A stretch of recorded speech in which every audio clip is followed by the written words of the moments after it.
tomto videu si ukážeme, ako uzatvoriť novú zmluvu. Najskôr sa poradca prihlási do svojho konta. V pravom hornom rohu klikne na tlačidlo Nová investičná ponuka.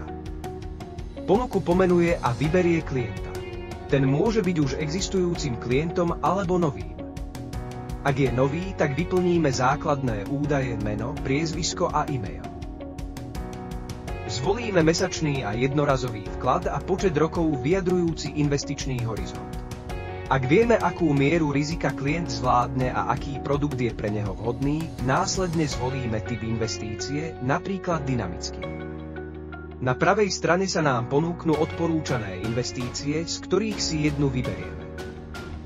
V tomto tutoriáli si nastavíme 6 splátok a v sekcii odporúčané nastavenia zaklikneme napríklad balík dynamik. Vstupný poplatok alebo počet splátok môžeme podľa požiadaviek klienta alebo potrieb poradcu zmeniť.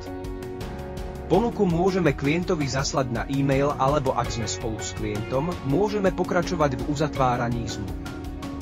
Zobrazí sa nám investičný dotazník. Ak sme investičný dotazník ešte nevyplnili, teraz ho vyplníme. Po vyhodnotení dotazníka prejdeme na vyplňanie údajov klienta. V prípade, ak vami vybraná investícia nie je v súlade s výsledkom investičného dotazníka, je potrebné zakliknúť, že o investíciu máte záujem. My sme použili už existujúceho klienta, preto máme údaje vyplnené. K zmluve môžeme pridať disponenta, pričom je potrebné vyplniť údaje disponenta.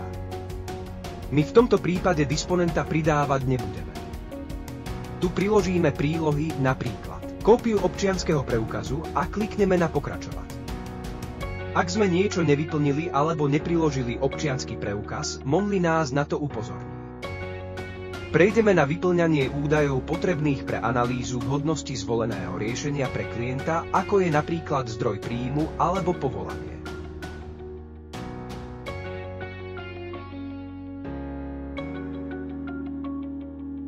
Po kontrole údajov potvrdíme súhlasy s ponukou a následne klikneme na Uzatvoriť zmluvu. Klientovi bude doručený e-mail so zmluvou a dokumentami. Klient sa preklikne do Monly, kde sa prihlási alebo zaregistruje.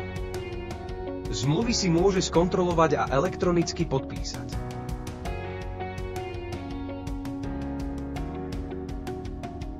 Po vyžiadaní kódu zmluvu podpíšeme.